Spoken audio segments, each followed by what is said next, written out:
So you're driving along down the road, having a great day, listening to your music, and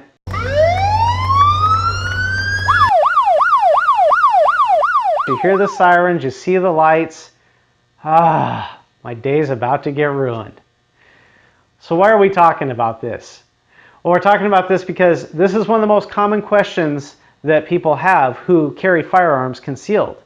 What do I do if I'm contacted by law enforcement while I have my firearm with me? So we're here to talk to you about what to do and the proper steps to take. Now, it's important to know that different laws vary by states and even by municipalities and counties. So there's not a one answer fits all for how you have to do things. So what we're going to suggest to you is the common sense way to do things. So if you want to know what tends to work the best, we're going to give you those answers now.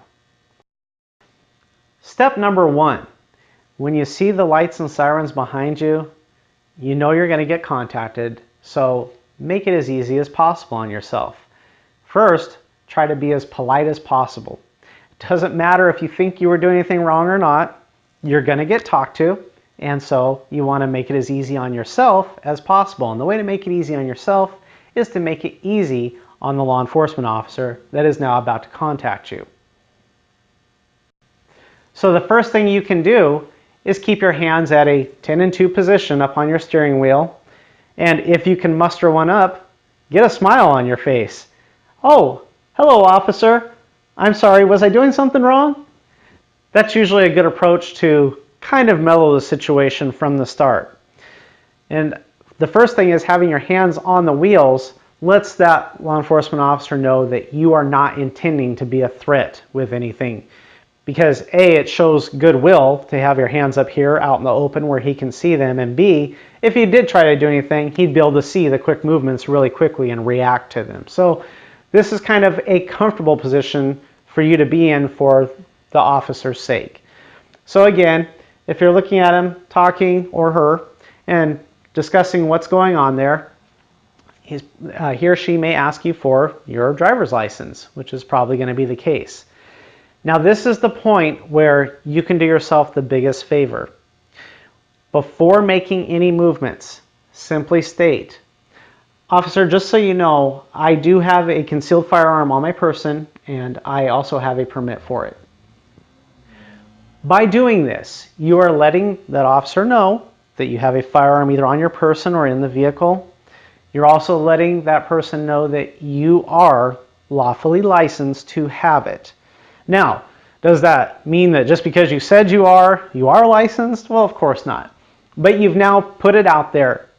And as a former law enforcement officer, I can tell you that it's very comforting to hear somebody say that, because if somebody is carrying a firearm and they let me know about it up front, I'm pretty confident that they're not trying to hurt me.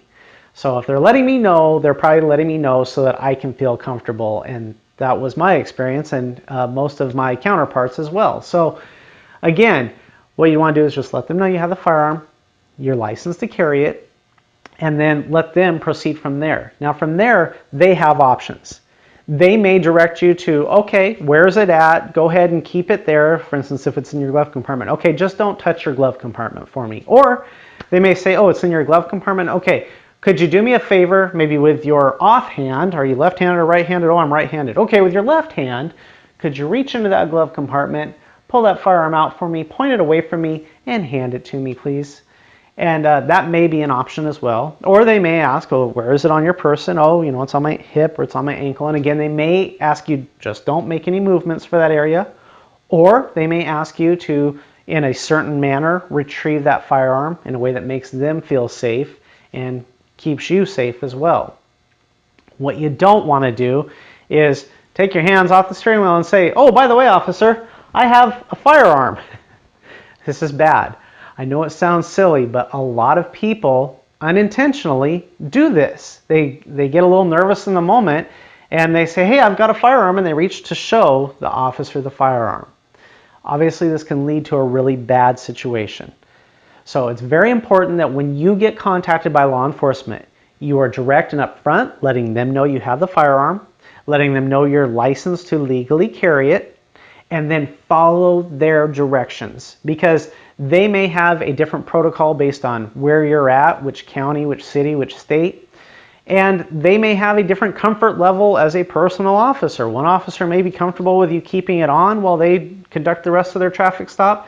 Another one might not be comfortable with you having it in the vehicle at all while they conduct the rest of their traffic stop. So it's really up to the officer's discretion, and it's vital that you just go along with their instructions so that you can keep things moving safely and calmly and not risk losing your privilege to have a licensed firearm to carry. Because if things go south on a traffic stop like that, then there's always a chance they could put legal paperwork through to have your concealed carry license removed from you. So just go with what the officer tells you. Even if you feel like the traffic stop was not a valid one, even if you feel like whatever they're asking you to do with your firearm is not very valid, just go with it and deal with the rest of it in court or wherever you need to. But trying to fix that problem there is not the way to deal with it.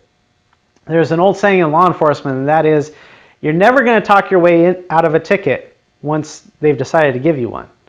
But you can certainly talk yourself into a ticket by your actions and behavior. So make sure that, again, you're friendly, you have as courteous and friendly demeanor as possible, and that you inform the officer of what's going on. And that should help to alleviate 99% of the problems with a firearm on a traffic stop.